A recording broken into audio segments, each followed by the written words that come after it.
In this episode of TWiP Talks, I sit down with veteran podcaster Mr. Chuck Joiner from MacVoices, and that's at MacVoices.com. We talk specifically about iPhone photography, the iPhone 6 Plus, some of the post-processing tools that Chuck uses, as well as some ideas around backup and archiving of those precious photos.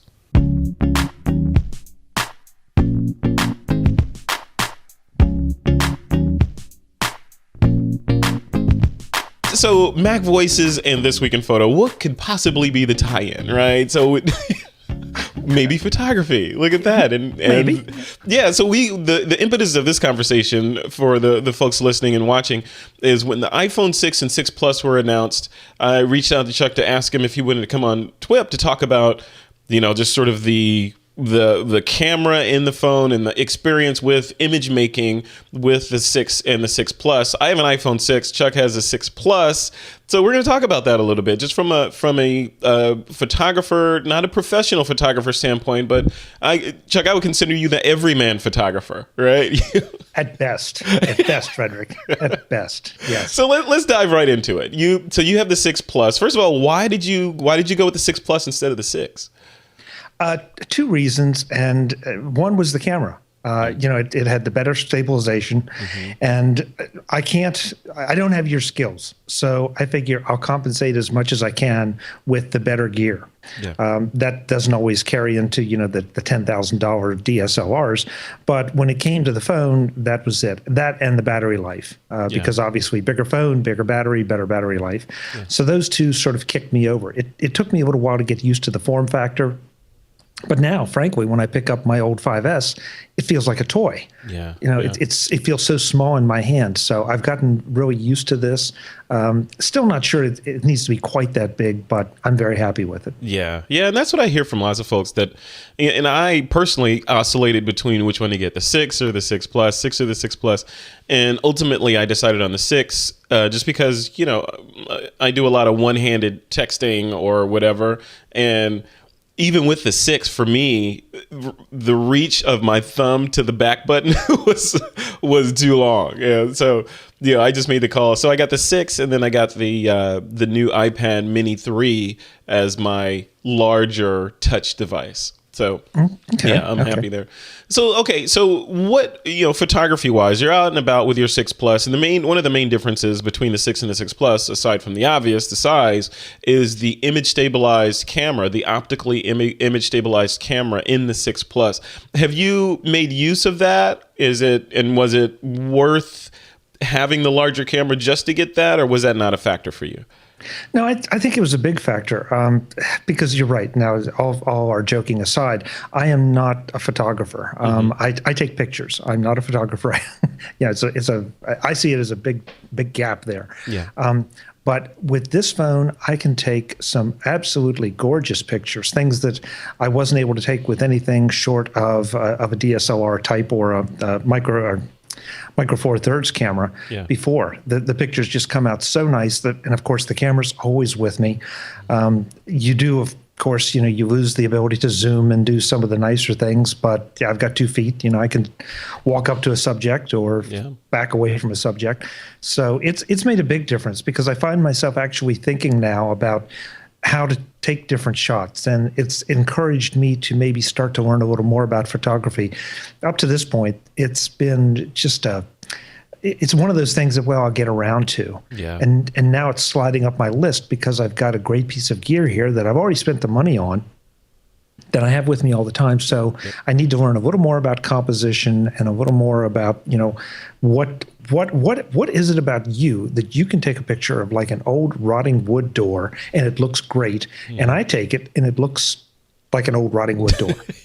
And it's true. I mean, I don't know what it is, so I've got to learn some of those things. But now with the iPhone 6 Plus and this camera, I feel like it'll be an investment in time well worth it. Yeah, isn't that crazy how far things have come in just a short time? Which feels to me like a short time. We just say 10 years ago, the state of digital imaging was, we would have thought it was science fiction to have a camera like that, or a camera phone like the iPhone 6 Plus.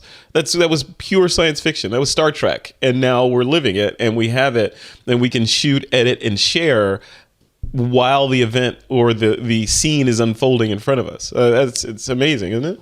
Absolutely.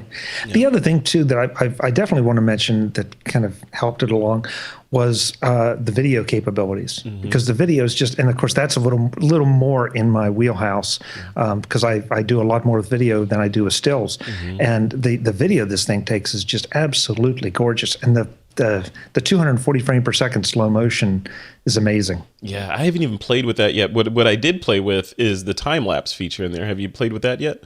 No, it's funny. We've gone to both ends, but no, I have not. Exactly. Yeah. The far ends of the spectrum there.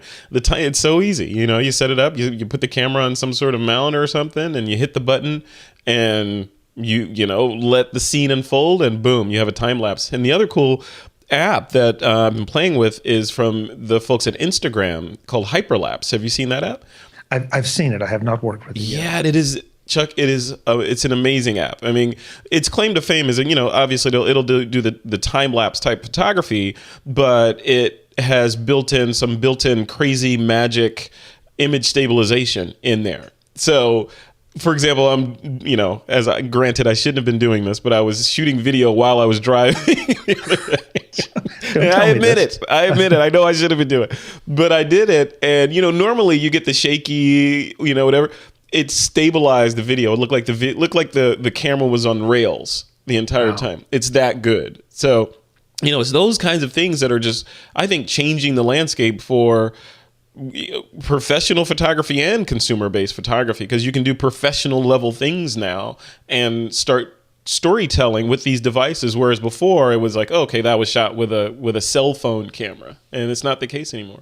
So with you, some of the things that you do when you're shooting your images, what do you do with them? Are you sharing them through iPhoto and making galleries? Are you printing books? What's the end result? No, frankly, I end up archiving them for myself. It's and that's sort of, I guess, what has done it. If you look in back of me, you'll see one project that I'm undertaking right now. I'm scanning a huge number of old family negatives. Yeah. Because we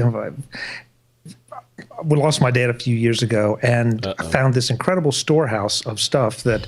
And it's it's starting to go bad. It's starting to curl. There's starting to be problems with it, and I feel this obligation to preserve it digitally so that my sister and I can enjoy it, and other people can enjoy it going forward. Yeah. And I suddenly have started to appreciate the importance of capturing some of those moments. Just I don't know, for posterity, that sounds hokey, but it's true. They're times that you want to preserve because they're good times. And with this camera, I mean, the negatives are great. Some of the stuff from the '60s is a little rough, but they're yours. And now what I've got is so much better. So the moments are preserved in even clearer fashion. Yeah. It's like I said, it's amazing what we can do. And if you go back, your MacVoices, right? So if we go back in time and we look at sort of the lineage of Apple's foray into digital photography, do you remember back in the day when Apple had the Quick Take? I had a Quick Take. Yeah, the little gray, little binocular looking thing. Yep. And what was it? 320 by 240? Yes, it was. Yeah. And boy, you took that little postage stamp, and it was amazing because you'd captured it digitally. Yeah. And that was that was state of the art back then. It was Apple's state of the art digital imaging. It was amazing. And then, fast forward a couple of years, or maybe a decade or so, then Sony came out with the Mavica. You remember the Mavica? The Mavica. Was that the one that you put the disc in? The floppy disk, yeah. You put the 3 1/4 disc in there, and I was like, wow, I can go buy film from Office Depot, which is bulk discs, and shoot all day long, right? Yeah. And now we're here with these 128 gig phones here that just do amazing things like time lapse and slow mo and all this crazy stuff. So where, from your vantage point, what would you say is missing from this ecosystem right now? What do you want to see in your phone, like with your 6 Plus specifically? When you look at that and you say, it's a great phone, it's a great size, I love it, but if it only had this, what's that but? Or is there a but? Well, Zoom, but it's. Yeah. I mean, I also know that that's a physical thing, and it's not possible. You can have digital Zoom, and so maybe if this turned into a 4K camera, I could do a digital Zoom and be happy with it. But you lose that. Other than that, honestly, I feel like this is the first time. I've never had a terribly steady hand. I don't have anything wrong with me, at least not that as far I know of. Yeah. But it just pushing that shutter down never seems to result in those good crisp pictures. And with this camera, I get those good crisp pictures. So for me, this is probably the pinnacle until I get a zoom. And again, I don't know how they're going to do it until they rearrange the laws of physics. Yeah, which, I don't know. I mean, this is kind of a rearrangement of the laws of physics in a lot of ways. Good point. Good point. When you think back in the day, you remember the old Radio Shack, giant calling and airstrike phones? Oh, sure. Oh, sure. So. And you probably had, like I did, a phone mounted in the car on the hump, and then the phone was in the trunk. And you just had the handset there. And the little spiral antenna sticking out of your, Sure. We talk about an industry that went belly up. Right. I mean, it's just crazy where things have come in just such a short time. So let's talk a little bit about, when you do bring images, so you say most of them you're archiving and just sort of using the camera as a digital extension to your memory, right? But when you do find that you get a really good shot and you bring it into the Mac, what do you do there? Are you looking at them in iMovie? Do you just look at them, in preview, or how are you viewing your images online or in the computer? No, I'm pulling them into Aperture. Mainly, and I've also, not directly on point to the question, but I've also started transferring them. Well, I've been doing it for a while, transferring them over to the iPad, and then playing with some of the tools there, because there's something compelling about being able to touch your photo and do things to it. And it's something I really didn't expect. Okay, so they're going to give us this tool for the iPad, big deal, but it just feels different when you're manipulating a photo with your finger as opposed to a mouse. Yeah. So been playing with that a little bit. Again, trying to learn a little bit about how to improve the photos when the lighting isn't optimal, or maybe some other things weren't optimal.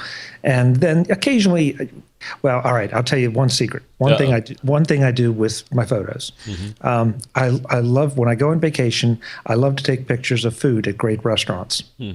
And so in my kitchen, I have a wall where there's a collage of food that I've had at great restaurants. Very cool. It's just, one of those things, but every time I printed walk those out. Those are prints. Those are prints. And every time I walk into the kitchen, I have a visceral reaction, because I remember, oh, that's where I had that great lobster roll, or that's where I had that, that great burger, or that great pizza, or, whatever. And that too has been sort of an interesting experiment, the reaction that I get, and friends come over and they say, wow, this is something I would never have thought of, but maybe I'll go home and do it myself. That's a great idea. And that's a good segue into this next thing I wanted to ask you about. And that's what your favorite accessory for your iPhone is. My favorite accessory is right here. Have you seen these? Look at that. What is that? This is a Fujifilm Instax SP1. It is a Polaroid type printer that is Bluetooth or actually it's Wi-Fi, and you connect to it. The SP stands for smartphone. So you connect to it from your smartphone and send images to it, and they print out and make these little tiny cool Polaroid style images on the spot. It's battery powered, and it's just that big. It's amazing. You're going old school. I'm going old school. There's something, it's funny. I was telling someone about this the other day. There's something magical about the tactile feel of a print. And when you give someone a print, for example, say you and I went out to dinner and I take a photo of you and I say, hey, that's a great photo of Chuck. I'm going to give it to him. And I send it to you via text. And you're like, oh, great. Thank you.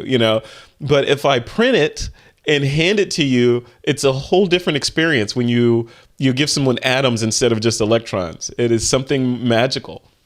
I agree with you, and I think it's one of the things that we all need to learn, because those photos should be just as precious digitally as they are in print. Yeah. And I'm not sure that a lot of us have worked out a workflow yet to take that texted photo and add it to our collection, wherever it is. Right. The whole idea of Snapchat and a picture that lasts for only so long. Okay, that's cool, and there are probably some compelling reasons for it. But I also feel like there's a lot being lost there. And I realize what you can start stacking up things. I mean, I've got Drobos here to store my photos and have backups of them. But at the same time, those are important. Those are real important. I mean, who knows? In a few years, we might look back on that photo and laugh as that's the first time we had dinner together. Yeah, absolutely. Yeah, or you never know what's going to happen. But by having that digital memory, at least you have that. You have that snapshot, literally, in time. Yeah. So I want to move into what your sort of data storage workflow is. You mentioned Drobos. I use Drobos as well. But what's your favorite? My favorite accessory for my iPhone is this guy. What's your favorite accessory for your iPhone?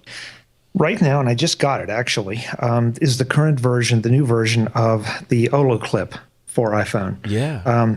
It clips on over the top of the iPhone 6. Let's see if I can do it here for you. I'm not practiced with it just yet, but clips over the top, and didn't put it on right. And then it will give you a wide-angle lens. Unscrew it, and I've got a 10x macro lens. Flip it around, and I've got a fisheye lens. Unscrew that, and I've got a 15x macro lens. Nice. Wow. And four lenses. Yeah, four lenses right there. And it's funny you were asking what could be better with my iPhone. Just the versatility. And I've seen plenty of those lens kits, and with all due respect to them, because I'm sure they're very useful, but I don't want to put a shotgun kind of looking thing on my iPhone. This just clips on and lets me, automatically get a wide angle lens very, very quickly. Yeah. Or a fisheye. It's the first time I'm really going to have a chance to, no, scratch that. It's the first time I'm going to want to experiment with a fisheye because it's here. And the macros, of course, are always fun to mess with. But it's just, it's given the iPhone a little more versatility than it already had. And I'm having a good time with it. I'm ordering one of those today. Where did you pick that up from? Actually, this is a review unit. That's a review unit. Okay. They're doing pre-orders now. Okay. I'm going to pre-order mine today, and I will have one. Yeah, it's the perfect accessory for the iPhoneographer, if that's a term. Well, let's talk about storage. So you mentioned the preciousness or the irreplaceability of photos, right? And how important they can be. And a lot of people, in my experience, they believe that and understand that, but don't take steps to safeguard that. For example, their data lives on one mechanical hard drive, which will fail. It's not a probability, it's a likelihood. It will fail, and they'll likely lose all that data. On my side, my flow is I have a Drobo 5D that most of my data is stored on, and I've got, over time, I've filled it with high capacity drives in there, and then sitting right next to it, I have an older Drobo 5S that I use. Is it Carbon Copy Clone? No, Super Duper. I use Super Duper on a schedule every night. It changes, it takes the deltas or the new things off of the old drive, the main drive, and mirrors them onto the new drive, the backup drive. So I have two RAIDs essentially running that are identical. So if one fails, the other one, I still have all my data on the other one. And then I'm working right now on getting all my data up to a cloud service, but that's going to take about 6 months to get it up there. so, and then I also have a transporter in the mix for lightweight things. So what's your flow? How are you backing your data up? Very similar. I aggregate everything in Aperture, but I don't keep huge Aperture libraries. I tend to export them out after I've done whatever I'm going to do to them, get them in what I will consider a final form, and then start to archive them on a Drobo. I'm running ChronoSync to archive them or to copy them, like you say, the Delta over to another Drobo. I've got an old Drobo Pro and a 5D as well. And then I upload copies of pretty much everything also to a Flickr account, which is not a backup. It's not designed as a backup, and that's okay. But it also then lets me have a place to share things out if I want to. With other people. So that's sort of it. I haven't done it in a little while, but I've copied everything off to a drive and threw it in a safe deposit box. And it's funny. It's funny though. I don't find myself valuing my own photos as much. But I was talking about the scanning thing. I've scanned I don't even want to guess how many photos. But those to me are very precious. They need to be protected as much as I can, because I'm only going to get a chance probably to capture them once. Right. So, and I'm starting to recognize that about my own photos, and you need to take care of them. We've both heard plenty of horror stories about people that lost phones got destroyed, whatever, and they say, but all my kids' pictures were on there. It's like, yeah, and they're gone, and sorry. Yeah. Yeah. It's it's sometimes it's a hard lesson to learn, and you can only learn it.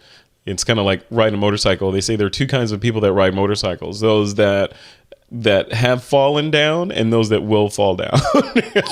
And and I'm one of them. I'm one of the people that I've laid a motorcycle down before, and after you do that, you become a much better rider after that. And with data, after you've lost data, you become much more diligent with regard to the data that you do have, because you know it is possible, and you know the pain that you go through to recover or not recover that data. So it's crazy. And this is terrible to take a lesson from people who have had tragedy, but when you see the news stories at night with a tornado hit here, a hurricane hit somewhere else, the first thing that people go back and start to dig through the wreckage looking for are their photos. Yes. Yep. They aren't looking for the shawl that grandma made or whatever. They're looking for the photos, and I guess I've really taken a lesson from that. It's like, okay, if I ever get hit by anything like that, let's hope not, but I want my photos somewhere that they're going to be safe, and that much of my history and my life and my family's life will be preserved. Absolutely. Well, Chuck, before we close out here, I want to hear about your podcast, MacVoices. Tell for the folks in the TWiP audience that may not have heard of it, tell us what the show's about and why you created it and what's coming up next and all that good stuff. Why I created it is because nobody at the time was doing the kind of conversations with people that I wanted to hear from the way that I wanted to hear them. They were doing the quick hit little 5-minute interviews and conglomerating them together, and I like a more in-depth discussion. Mm-hmm. So that's where MacVoices was born. Really, it's anything Apple tech related with a pretty heavy Apple focus. Sure. We don't just stick with that.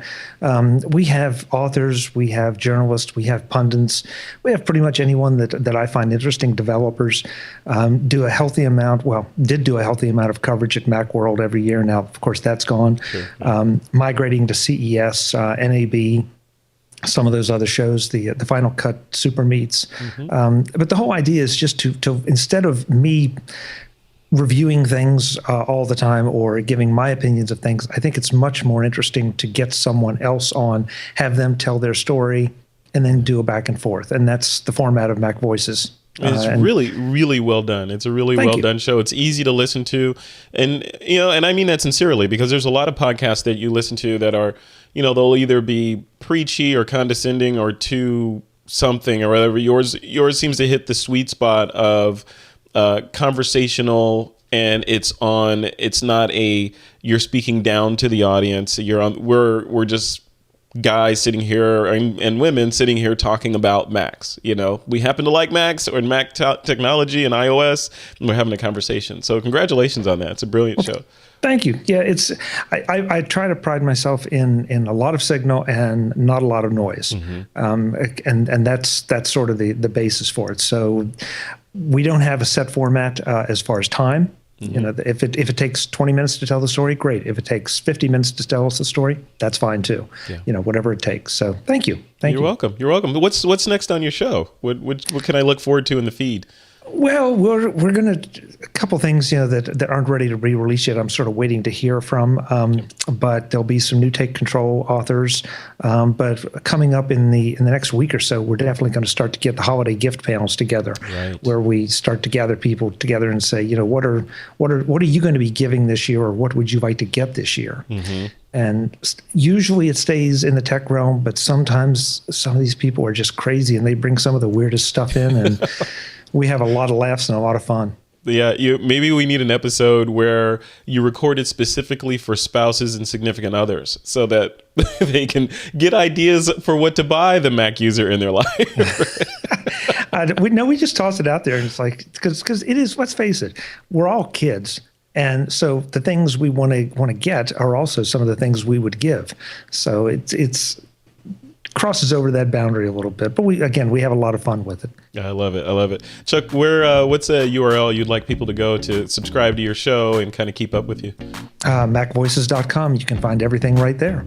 Excellent. Thanks a lot, Chuck. I appreciate it. Great to see you, Frederick. Thank you.